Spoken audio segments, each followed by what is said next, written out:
സീതയാകാനുള്ള ലുക്കൊന്നും സായ് പല്ലവിക്കില്ല.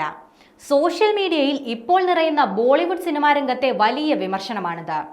ഏറെക്കാലമായി Indian cinema ലോകത്തെ പ്രധാന ചർച്ചാ വിഷയങ്ങളിൽ ഒന്നാണ് നിതീഷ് തിവാരി ഒരുക്കുന്ന രാമായണ. വമ്പൻ താരനിരയും ബഡ്ജറ്റുമായി ഇന്ത്യൻ സിനിമാ ചരിത്രത്തിലെ ഏറ്റവും വലിയ സിനിമ എന്ന ടാഗ് ലൈനോടെയാണ് രാമായണ ഒരുങ്ങുന്നത്. 2 ഭാഗങ്ങളായി ഒരുങ്ങുന്ന സിനിമയുടെ ആദ്യ ഭാഗത്തിന്റെ ടൈറ്റിൽ ടീസർ കഴിഞ്ഞ ദിവസമാണ് പുറത്തിറക്കിയത്. ഇതിന് പിന്നാലെയാണ് ചിത്രത്തിൽ സീതാദേവിയായി എത്തുന്ന സായ് പല്ലവിക്കെതിരെ വലിയ വിമർശനം സോഷ്യൽ മീഡിയയിൽ ഉയരുന്നത്. സായ് പല്ലവി സീതയാകാൻ അനുയോജ്യയല്ല എന്നാണ് പ്രധാന വിമർശനം. സിനിമ പ്രഖ്യാപിച്ച സമയത്ത് തന്നെ കാസ്റ്റിംഗിനെതിരെ വിമർശനം ഉയർന്നിരുന്നു.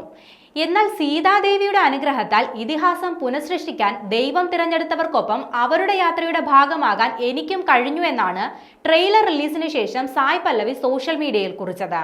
സിനിമയുടെ ആകെ നെഗറ്റീവ് സായ് പല്ലവിയുടെ വേഷമാണ്. സീതയായി സായ് പല്ലവി മിസ്കാസ്റ്റ് ആണ്.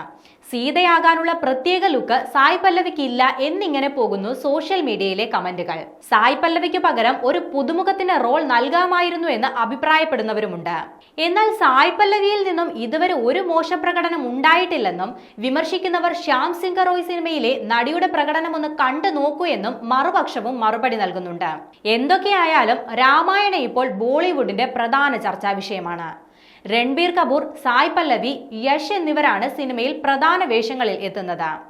ഇവർക്ക് പുറമെ സണ്ണി ഡിയോൾ ഹനുമാന്റെയും ലാറ ദത്ത കൈകേയിയുടെയും രാഹുൽ പ്രീത് സിംഗ് ശൂർപ്പണഖയുടെയും വേഷങ്ങളിൽ എത്തുന്നുണ്ട്.